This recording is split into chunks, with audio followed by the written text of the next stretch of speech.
तकलीफ होती है, बहुत तकलीफ होती है, लेकिन ये ज्यादा दिन तक चलने वाला नहीं है। पाप का घड़ा इनका भरने वाला है। आंसू तो ये लोग हैं जो दिखावा करते हैं, मुंह में लड्डू खिलाते हैं सैनिकों के और पीठ में छुरा घूंपते हैं। अपील करती हूँ, जाति में ना बटे, धर्म में ना बटे। सबसे बड़ा धर्म है इंसानियत। इंसान बन के जियो, इंसानियत सबसे बड़ा धर्म है। देश के सैनिकों के लिए एक ही बात कहूंगी, मुझे भारतीय सैनिकों के ऊपर गर्व है और मैं गर्व करती हूँ कि मैं एक भारतीय सैनिक की पत्नी हूँ और एक किसान की बेटी हूँ। और जिसने कारगिल में अपना खून बहाया, दुश्मन से लड़ाई लड़ी, उसकी पत्नी को भी उन्होंने नंगा करके घुमाया। शर्म आनी चाहिए, सत्ता में बैठे लोगों को शर्म आनी चाहिए, खासकर जिस पार्टी की महिलाओं को शर्म आनी चाहिए। देश सुरक्षित हाथों में है, सो जाइए आंख बंद करके। अरे मणिपुर में जो हुआ उसको देख के कोई बहन सोई है क्या? हमें वो ऐसे लग रहा था कि वो हाथ जो छू रहा था उसके योनि को, वो हमारी योनि तक पहुंच रहा था। दिल रो रहा था कि उस हाथ को काट के फेंक दें। बहुत देर तक इन्होंने धर्म के नाम पे लड़ा लिया, जाति के नाम पे लड़ा लिया, बट अब देश जाग चुका है। ऐसी हालत करने की तैयारी कर रखी है देश की सरकार ने। और प्रधानमंत्री जी कब तक भागोगे देश के सवालों से? प्रधानमंत्री जी अपने लिए 8,000 करोड़ का जहाज खरीद सकते हैं, लेकिन देश के सैनिक अगर उनसे जहाज मांगते हैं कि उनको खतरा है रोड से जाने से, तो पुलवामा जैसी घटना करने पे मजबूर किया जाता है सैनिकों को।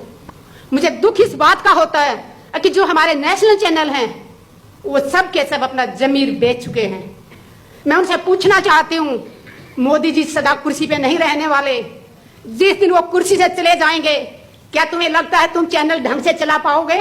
आज जनता भूखी मर रही है, बेरोजगारी इतनी चरम पे है, भूखमरी इतनी चरम पे है, महिलाओं को नंगा करके घुमाया जा रहा है और हमारे चैनल में बैठे लोग अपना जमीर बेच के मुंह बंद करके बैठे हुए हैं।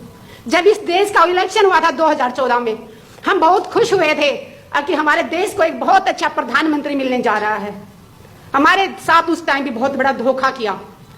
हम चेहरा देख रहे थे मोदी जी का कि देश को ये चलाएंगे। इनकी अच्छी बातें सुन के हम बहुत खुश हुए थे कि हमारे देश का बहुत भला होने वाला, लेकिन पूरे देश के साथ इतना बड़ा धोखा होगा ये हमने नहीं सोचा था।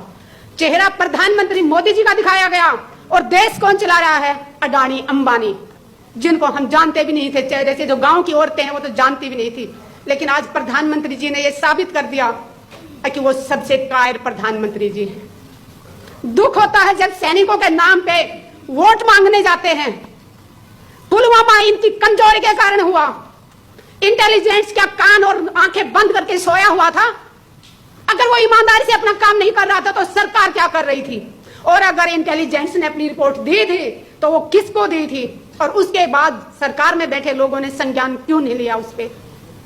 क्यों नहीं? जब उनको पता चल गया था कि इस रास्ते से जाने से विस्फोट हो सकता है, तो जिसने भी एयरलिफ्ट से जाने से मना किया, परमिशन देने से मना किया, उसका नाम देश के सामने आना चाहिए। देश की जनता जाग चुकी है। बहुत देर तक इन्होंने धर्म के नाम पे लड़ा लिया, जाति के नाम पे लड़ा लिया, बट अब देश जाग चुका है। देश के समझ में आ गया है, अगर आप भी नहीं बोले तो हम बोलने लायक ही नहीं रहेंगे। ऐसी हालत करने की तैयारी कर रखी है देश की सरकार ने कि हम सिर्फ दो टाइम की रोटी मांगने के लिए हाथ फैलाएं ताकि हम अपने हकों की आवाज ना उठा सके। जवान शहीद होते हैं उस दिन उसके घर में खूब सारे लोगों का आना जाना, सुबह से शाम तक लाइन लगी रहती है, लेकिन उसके बाद उस विधवा को अपना जिंदगी कैसे बसर करती है, किस तरह अपने बच्चों को पढ़ाती है, ये देखने वाला कोई नहीं होता। उस बहन को, विधवा को अपनी पेंशन लागू करवाने के लिए सरकारी दफ्तरों के एक साल तक चक्कर काटने पड़ते हैं। हम बहुत बार रक्षा मंत्रियों से मिले हैं। मनोहर पारिकर जी थे तब भी मीटिंग होती थी, सीतारमन जी थे उनसे भी मीटिंग हुई, हमारे ये राजनाथ जी हैं इनसे भी मीटिंग हुई, लेकिन हमेशा वादा किया जाता है कि हाँ हम सब ये किया जाएगा, लेकिन ना कोई विधवाओं की सुनने वाला है ना कोई जवानों की सुनने वाला है। और जवान विधवा की बात मैं इसलिए कर रही हूं, मैंने उन वीर नारियों को बहुत नजदीक से देखा है। मैंने उन वीर नारियों की बहुत तकलीफ देखी थी, तभी मैं जंतर मंतर पे माँ बाप की कसम खा के धरने पे बैठी थी जन सतवीर के साथ। आप में से शायद कुछ लोग जानते भी होंगे, मैं 1 मिनट लेके अपना बताना चाहूंगी। मैंने 810 दिन रिले हंगर स्ट्राइक किया था। एक टाइम खाना खाती थी 24 घंटे में, सुबह से शाम तक सिर्फ प्लेन पानी पीती थी, और उसके बाद 11 दिन तक मैंने आमरण अनशन किया था। और वहां पे बैठी थी तो माँ बाप की कसम खा के बैठी थी, किसान की बेटी हूं और एक सैनिक की पत्नी हूं, तो पीछे हटने वाली नहीं थी। आईसीयू में पहुंच गई थी, 4 दिन तक मैं आरआर हॉस्पिटल में रही और मुझे बलात्कार की धमकी दी गई। और जब मैं एफआईआर दर्ज कराने जाती हूँ, उस थाने की महिला एसएचओ कहती है कितने चक्कर काटोगी, छोड़ दो, ऐसे तो धमकियां मिलती रहती हैं। मैंने कहा जितने भी चक्कर काटने पड़े, जिसने मुझे बलात्कार की धमकी दी मैं उसको जेल भेज के रहूंगी। आप यकीन मानेंगे 14 महीने बाद मेरी एफआईआर दर्ज की, मैं दिल्ली की बात कर रही हूं, और वो भी तब मैं महिला आयोग गई, साइबर क्राइम गई, दोनों तरफ से दबाव पड़ा। उसके बाद 14 महीने बाद वो एफआईआर दर्ज की और उसके बाद आज 30,000 कोर्ट में केस चल रहा है। आज तक नहीं ढूंढ पाए कि वो इंसान कौन था जो एक आर्मी ऑफिसर की पत्नी को बलात्कार की धमकी दे रहा था। देश सुरक्षित हाथों में है, सो जाइए आंख बंद करके।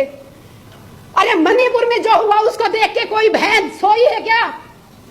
हमें वो ऐसे लग रहा था कि वो हाथ जो छू रहा था उसके योनि को, वो हमारी योनि तक पहुंच रहा था। दिल रो रहा था कि उस हाथ को काट के फेंक दें। और जिसने कारगिल में अपना खून बहाया, दुश्मन से लड़ाई लड़ी, उसकी पत्नी को भी इन्होंने नंगा करके घुमाया। फिर कहते हैं कि मोदी है तो मुमकिन है। शर्म आनी चाहिए, सत्ता में बैठे लोगों को शर्म आनी चाहिए, और खासकर जिस पार्टी की महिलाओं को शर्म आनी चाहिए।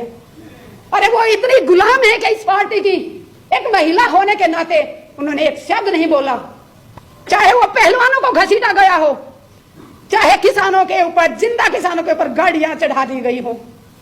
तकलीफ होती है, बहुत तकलीफ होती है, लेकिन ये ज्यादा दिन तक चलने वाला नहीं है। पाप का घड़ा इनका भरने वाला है। आप सबसे एक अपील करती हूँ, जाति में ना बटे, धर्म में ना बटे। सबसे बड़ा धर्म है इंसानियत, इंसान बन के जियो। इंसानियत सबसे बड़ा धर्म है।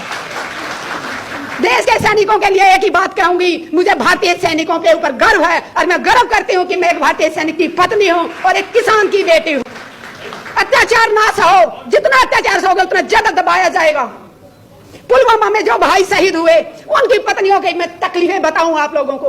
वो शहीद हो जाता है, विधवा हो जाती है, वो एक ठीक है, अलग बात है, करती कि मेरे आदमी ने शहीदी दी, गर्व महसूस करती है, लेकिन उस विधवा को कितनी तकलीफों से गुजरना पड़ता है। हमारा समाज उस विधवा को अशुभ मानता है। मैं देश की मातृशक्ति से अपील करती हूँ, विधवाओं का ऐसे तिरस्कार ना करो। उन्होंने अपने सुहाग को देश के लिए दिया है। अरे वो अशुभ कैसे हो सकती है? उसने अपना सिंदूर कुर्बान कर दिया देश के लिए, और उसको कहा जाता है कि तू तेल नहीं चढ़ाएगी, तू किसी को टीका नहीं कर सकती, तू पूजा में नहीं बैठ सकती, कि तू अशुभ है। अशुभ तो ये लोग हैं जो दिखावा करते हैं, मुंह में लड्डू खिलाते हैं सैनिकों के और पीठ में छुरा घूंपते हैं। अगर ये सच्चे होते तो आज तक पुलवामा के ऊपर कमेटी क्यों नहीं बनाई? अगर बनाई है तो उसमें कौन कौन सदस्य हैं और वो जांच कहां तक पहुंची, पूछता है भारत प्रधानमंत्री जी से। और प्रधानमंत्री जी कब तक भागोगे देश के सवालों से? इनके सांसद जब भी कोई सवाल करता है, चाहे पीटी उषा मैम से मैंने सवाल किया था जंतर मंतर पे तो वो भाग गई थी, मीनाक्षी लेखी से बात की तो वो भाग गई थी, जिससे भी सवाल करते हैं वो भाग रहे हैं। आज देश का बच्चा बच्चा जाग चुका है, प्रधानमंत्री जी से सवाल पूछेगा और आज नहीं तो कल प्रधानमंत्री जी को देना होगा, जवाब देना होगा। जय जवान जय किसान।